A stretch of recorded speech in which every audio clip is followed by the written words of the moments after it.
Queridos irmãos e irmãs, 19º domingo do tempo comum, ano C, liturgia de 7 de agosto de 2022, com o tema Chamados a estar sempre vigilantes.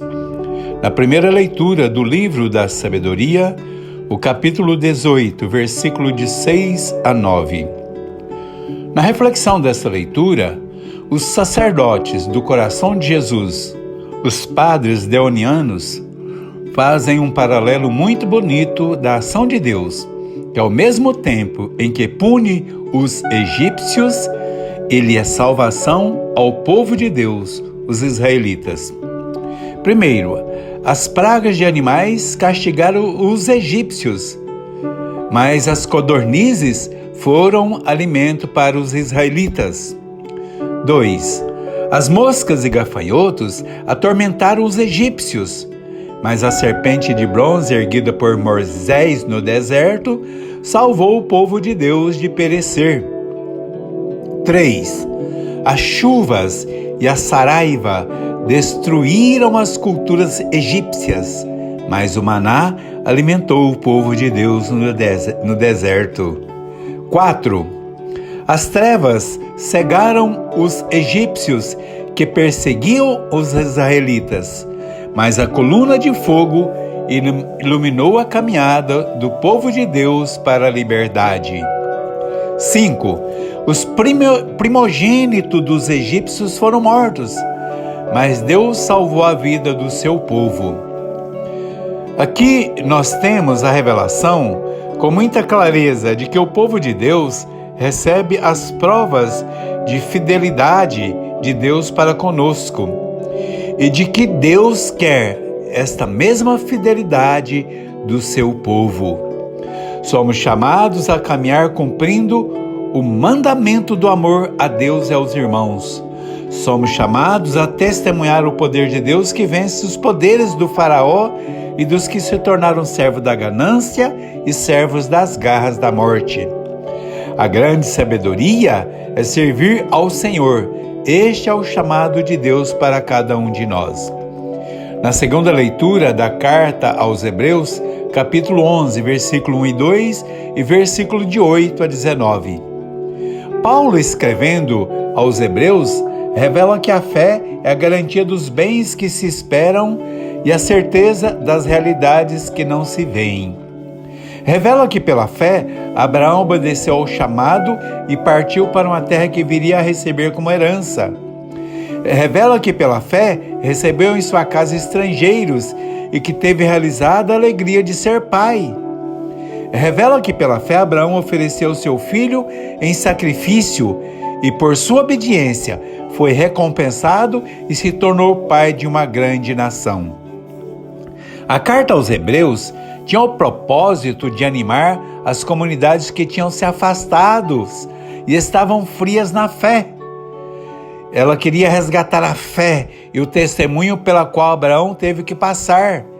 Tinha o propósito de revelar para as comunidades que o nosso Deus não abandona os seus filhos e que desde o Antigo Testamento Deus não mudou. Deus é o mesmo que agiu na vida de Abraão e que age também hoje em nossa vida. Abraão foi fiel e recebeu a bênção e a proteção de Deus. Também nós devemos viver a fidelidade ao Evangelho de nosso Senhor Jesus Cristo, para fazermos parte de seu banquete, para podermos receber como herança a realização das promessas de Cristo a todos nós. É preciso despertar e assumir a missão de anunciar a boa nova. O Senhor continua a chamar. O Senhor precisa de operários fiéis para cuidar da messe. Nesse mês de agosto, dedicado às vocações, precisamos estar atentos ao chamado de Deus em nossa vida. O Evangelho de Lucas, capítulo 12, versículo de 32 a 48. Deus nos chama a juntar riquezas que não envelhecem, um tesouro que o ladrão não pode roubar e nem a traça pode roer. Deus nos chama ainda a ter os rins cingidos e as lâmpadas acesas. Devemos estar sempre preparados. Somos chamados a estar sempre vigilantes, à espera da vinda do Senhor. A nossa procura tem como meta a descoberta do verdadeiro tesouro. Primeiro somos chamados a ter os rins cingidos e as lâmpadas acesas.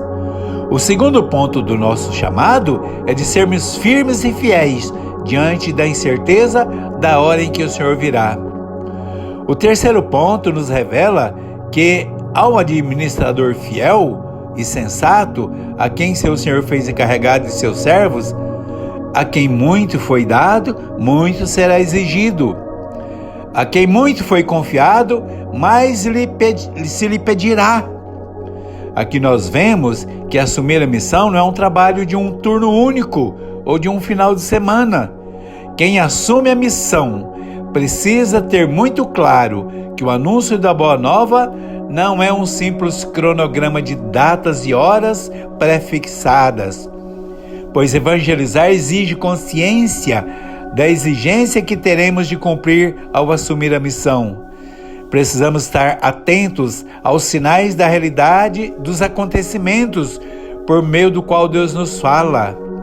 Não podemos achar que tudo está perdido e que não há mais o que fazer. Deus nos chama para trabalhar o que o mundo entende como fora dos padrões, dos que são rotulados de pagãos, dos que são afastados da vida sacramental e do convívio comunitário por serem vistos como pecadores. Não podemos esquecer que Deus é misericórdia e salvação. Não podemos esquecer que Deus é o Pai que acolhe o Filho e que concede o perdão. Devemos sempre lembrar que Deus não é condenação. Por isso, devemos estar sempre preparados para realizar a missão, para acolher sempre, para ajudar a conduzir a todos a participar do banquete do Pai, a comunhão. Que o amor, a graça e o poder de Deus esteja com todos. Amém.